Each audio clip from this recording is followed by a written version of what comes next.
दोस्तों नमस्कार, मैं संजय मग्गू और मौजूद हैं देश रोजाना के डिजिटल मीडिया मंच पर। चुनाव हो चुका है, अब रविवार को सरकार भी बन जाएगी। नरेंद्र मोदी तीसरी बार देश के प्रधानमंत्री बन जाएंगे। दोस्तों, चुनाव के बाद घटनाक्रम कोई भी हो, उसके साइड इफेक्ट्स सामने आया करते हैं। इसी प्रकार कुछ चुनाव में भी होता है कि जब चुनाव हो चुका तो उसके भी साइड इफेक्ट्स आजकल सामने आ रहे हैं। साइड इफेक्ट्स ऐसे कि मंथन, चर्चाएं, किसने क्या किया, कहां क्या हुआ, ये सब कुछ चल रहा है। एक साइड इफेक्ट आज वो भी था कि फरीदाबाद के जो कैंडिडेट थे कांग्रेस के, उनके एक समर्थक हैं राम कुमार भड़ाना, वो कह रहे हैं कि उनकी पिटाई की गई। राम कुमार भड़ाना चोटिल हुए हैं, उनको काफ़ी चोट लगी है और राम कुमार भड़ाना का आरोप है कि उन पर भारतीय जनता पार्टी के समर्थकों ने हमला किया। ये सब साइड इफेक्ट्स हैं और ये कुछ दिन आते रहेंगे। लेकिन जिस साइड इफेक्ट पर आपसे मैं चर्चा कर रहा हूं, मैंने आपसे कल भी चर्चा की थी दोस्तों, मैंने आपसे कल भी बात की थी।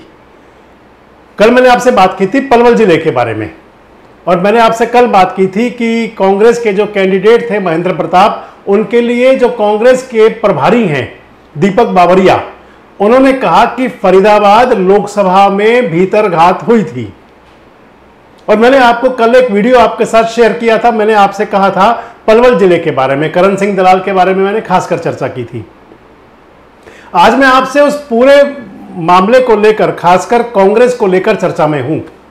कांग्रेस के कैंडिडेट महेंद्र प्रताप सिंह और फरीदाबाद लोकसभा, इस सब को लेकर मैं आपके साथ चर्चा में हूं कि आखिर जो महेंद्र प्रताप जी की हार हुई और उसमें जो दीपक बावरिया कह रहे हैं भीतरघात, और तमाम प्रकार की बातें सामने आ रही हैं। मैं आपसे चर्चा में हूं कि आखिर महेंद्र प्रताप जी की जो चुनावी शिकस्त हुई, उसके और क्या क्या कारण हो सकते हैं। सबसे पहले तो मैं आपको यह बताऊं कि जब कैंडिडेट कोई चुनाव हारता है, अगर लोकसभा का कैंडिडेट चुनाव हारा और वो जब एक रिपोर्ट बनती है जीतने की भी और हारने की भी, एक रिपोर्ट बनती है कि उसके अंदर जाता है कौन से वर्कर ने काम किया, कौन से ने नहीं किया, कौन से विधानसभा क्षेत्र में, जब लोकसभा का चुनाव है तो भाई कौन से विधानसभा क्षेत्र में किस जो कैंडिडेट हैं एमएलए के, उन्होंने कितना काम किया। तो अब इस पर तबसला ज़्यादा नहीं होगा इस पर, कारण कि महेंद्र प्रताप जी की अपनी विधानसभा है, उनके बेटे हैं विजय प्रताप, उनकी अपनी विधानसभा है बड़खल विधानसभा क्षेत्र, और बड़खल विधानसभा क्षेत्र से बहुत बड़े मार्जिन से चुनाव हार गए महेंद्र प्रताप जी। यहां पर भी भारतीय जनता पार्टी जीत गई बड़खल विधानसभा में। बड़खल विधानसभा की बात भी आपसे अगले वीडियो में करूंगा। इस वीडियो में मैं आपसे चर्चा कर रहा हूं महेंद्र प्रताप जी, उनकी चुनावी रणनीति, चुनावी कौशल, चुनावी मैनेजमेंट, आखिर कहां कहां कमियां रही। दोस्तों, सबसे पहले मैं आपको बताऊं कि महेंद्र प्रताप जी को टिकट मिला, जो पहली सूची आई कांग्रेस की, दो सूची आई थी और पहली सूची जो कांग्रेस की आई, उस सूची के अंदर महेंद्र प्रताप को टिकट मिला। जिस दिन महेंद्र प्रताप जी को टिकट मिला, उसी रात को करण सिंह दलाल गुस्सा हुए और अगले दिन करण सिंह दलाल ने ऐलान किया कि वो एक पंचायत करेंगे, और उस पंचायत भी हुई। खैर, ये सब हुआ। अब मैं आपसे जिस बात पर चर्चा कर रहा हूं कि महेंद्र प्रताप जी का जो इलेक्शन मैनेजमेंट था, जो चुनावी कौशल था, जो चुनावी रणनीति थी, उसमें कहां कहां डेंट थे।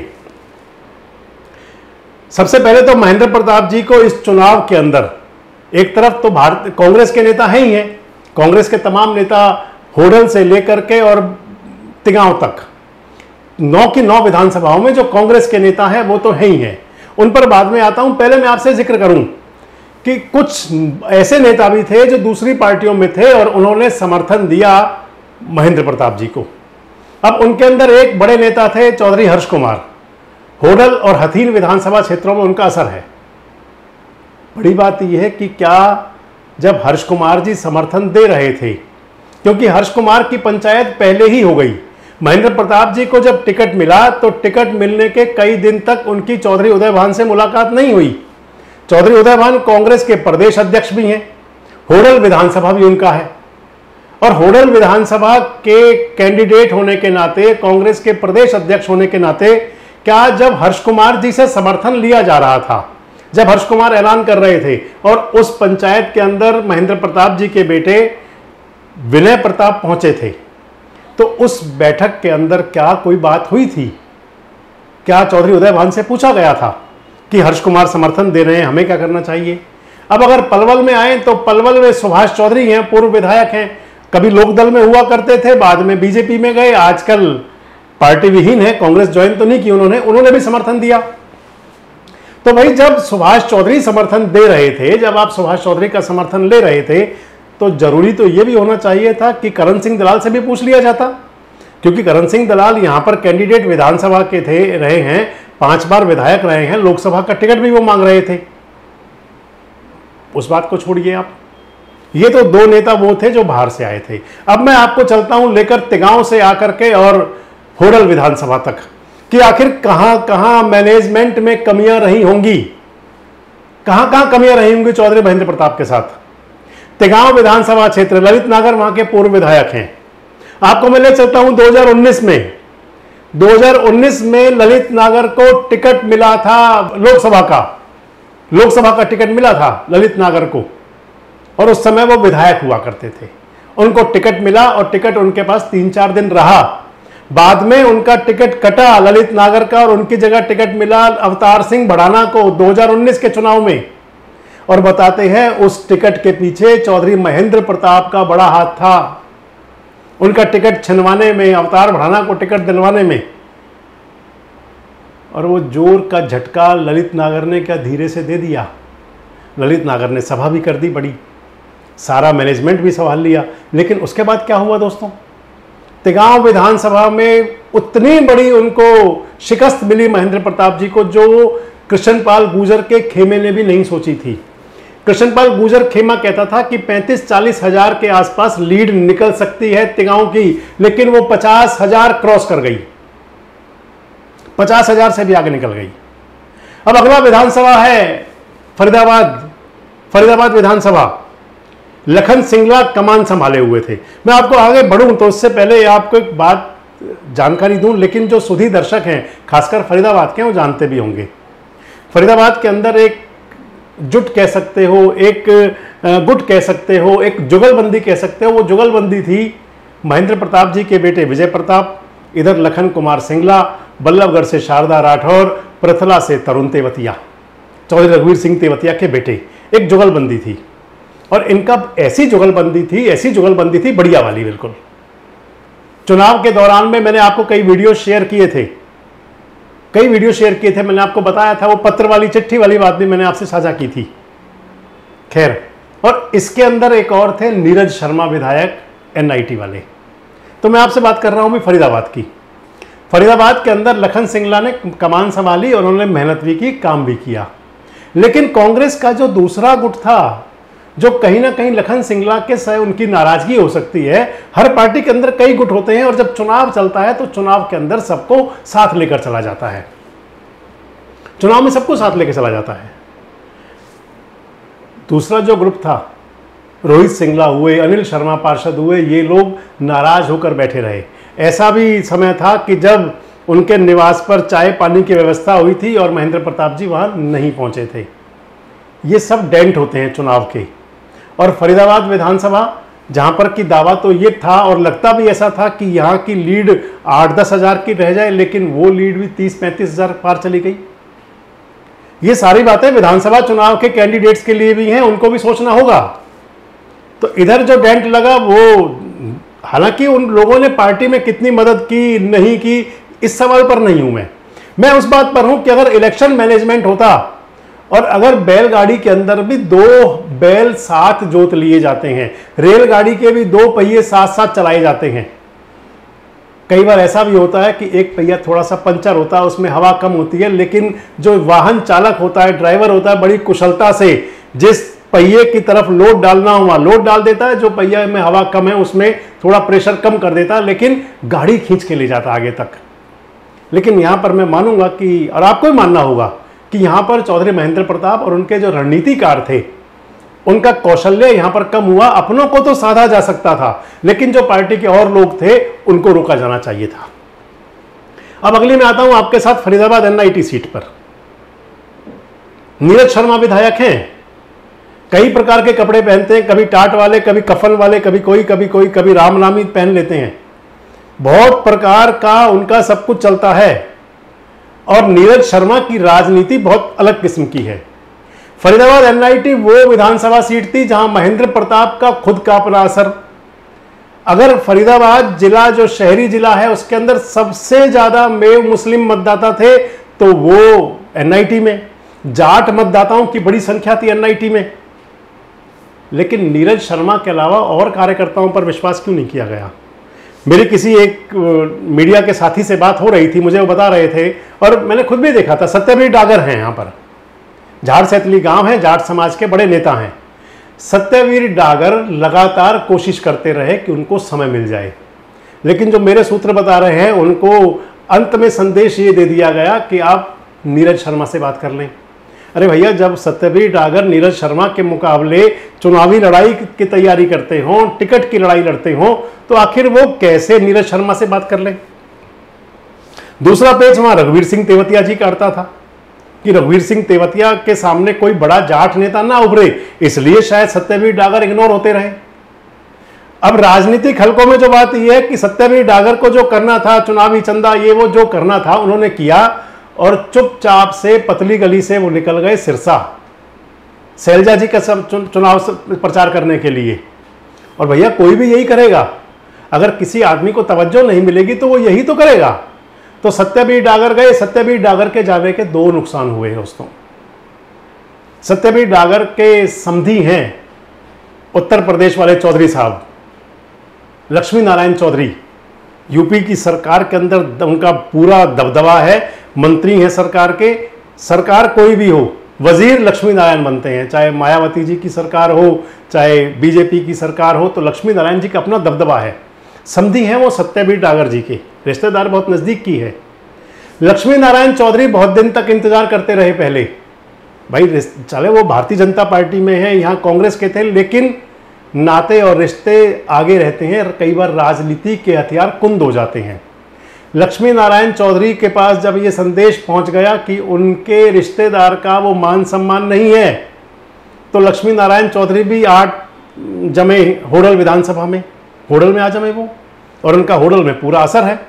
और होडल विधानसभा की मैं मानता हूं कि जो लीड होनी चाहिए थी कांग्रेस की, उसको लक्ष्मी नारायण चौधरी ने काफी हद तक कम कर दिया। कांग्रेस जीती तो सही, लेकिन 566 वोट से। एक मैंने फैक्टर कहा था उदय भान जी का, वापसी वहीं आऊंगा, अभी तिगांव से चल रहे हैं आपके साथ साथ। तो एनआईटी के अंदर आखिर अब एक बड़ा सवाल और होता है, वो सवाल ये है कि नीरज शर्मा के बारे में भी जो सियासी गलियारे हैं उनमें चुगली हैं, चर्चाएं हैं कि नीरज शर्मा जो चुनाव के अंतिम दिन थे उनमें कहीं शांत हो गए थे, चुप्पी साध ली थी।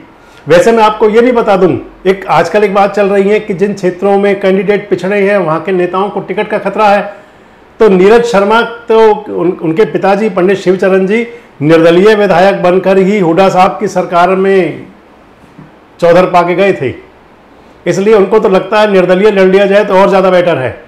ये राजनीति भी हो सकती है और रणनीति भी, लेकिन जो मैं बता रहा हूं नीरज शर्मा जी के लिए, उनके लिए भी सियासी गलियारों में कहीं ना कहीं एक कानाफूसी है कि आखिर वो लास्ट के 3-4 दिन उनकी चुप्पी क्यों थी। अब अगला विधानसभा आपके साथ, बड़खल की तो बात ही क्या करें, वहां पर खुद चौधरी महेंद्र प्रताप और विजय प्रताप खुद उनके बेटे खुद थे, इसलिए वहां की चर्चा नहीं। लेकिन जिस प्रकार का प्रदर्शन वहां का रहा, क्या वो वहां की लोकल पॉलिटिक्स की वजह से हुआ? क्योंकि कांग्रेस में और भी कुछ लोग तो जरूर होंगे जो सोचते होंगे, लेकिन कहीं उनको लगा हो कि अगर ये पेड़ ज़्यादा बड़ा हो गया तो कहीं हमारे पौधे ना पनप पाएं, ये कारण भी हो सकता है। लेकिन अंतोगत्वा बड़खल की हार जो हुई उसका तो सबसे बड़ा जो निचोड़ निकाल सकते हैं खुद विजय प्रताप जी ही निकाल सकते हैं। अगली विधानसभा में आपके साथ चलते हैं बल्लभगढ़। कुमारी शारदा राठौर ने संभाले रखा सारा मोर्चा, 40,000 से बड़ी हार हो गई। मनोज अग्रवाल वहां पर एक नेता हैं, मनोज अग्रवाल प्रभावशाली हैं वो भी काफी। मनोज अग्रवाल भी तैयारी कर रहे हैं, जब कुमारी शैलजा की यात्रा आई थी तो लगे रहे थे। मेरे राजनीतिक सूत्र बता रहे हैं कि मनोज अग्रवाल ने दर्जनों बार प्रयास किया कि उनको भी एक प्रोग्राम मिल जाए, वो भी कर लें, लेकिन जो मैं बता रहा हूं ना आपको कि गुट टोल जुगल जोड़ी जो बनी हुई थी, उस जुगल जोड़ी में कुमारी शारदा भी थी। और इधर से ऐसा कोई प्लानिंग हो गई थी विजय प्रताप जी के और महेंद्र प्रताप जी के निवास से कि जो 4-5 लोग पुराने हैं उन्हें कहीं हिट नहीं करना, उन्हें कहीं हिट नहीं करना, चाहे कुछ भी होता रहे। ये कारण भी रहा। और इधर मनोज अग्रवाल भी चले गए सिरसा कुमारी शैलजा के चुनाव प्रचार में। मनोज अग्रवाल का अग्रवाल समाज में अच्छा असर है, लेकिन जब नेता ही चले गए तो आप भीतर घात का भी किन पर क्यों और कब तक आरोप लगा सकते हो, जब उन नेताओं को लोकल तवज्जो नहीं मिली। अगर तवज्जो मिलती तो फिर बात अलग होती। अब अगली विधानसभा है दोस्तों पृथला। यहां से शुरू हो जाता है पलवल जिला, और यहां से मैं बात आपसे करूंगा चौधरी उदयभान, चौधरी करण सिंह दलाल, इन सबको लेकर। सबसे बड़ी बात कि जब आपको हर्ष कुमार जी को साथ लेना था तो उसके लिए जरूरी था कि चौधरी उदयभान को पूरी तरह विश्वास में लिया जाता, पूरी तरह से, क्योंकि वहां पर लड़ाई रही है चौधरी उदयभान और हर्ष कुमार के बीच। कभी किसी समय पर दोनों के पाले रहे हैं। क्या वो सब भी रहा? क्योंकि चौधरी उदयभान इस पूरे चुनाव में जितनी उनकी सक्रियता होनी चाहिए थी वो मुझे होडल में दिखी नहीं। कभी चर्चा करूंगा होडल के बारे में आपसे, अगले वीडियो में आपके साथ जरूर आऊंगा। होडल में उनके बेटे देवेश ने खूब काम किया, उन्होंने खूब मेहनत भी की, लेकिन चौधरी उदयभान वहां पर उतने सक्रिय नहीं रहे। ध्यान रखिएगा, उनका अपना विधानसभा क्षेत्र है, 4 महीने बाद अग्नि परीक्षा होनी है उनकी। लेकिन क्या कारण यह था कि उनको जो चाहिए था, जो सोच उनकी रही होगी, वो बात नहीं बनी।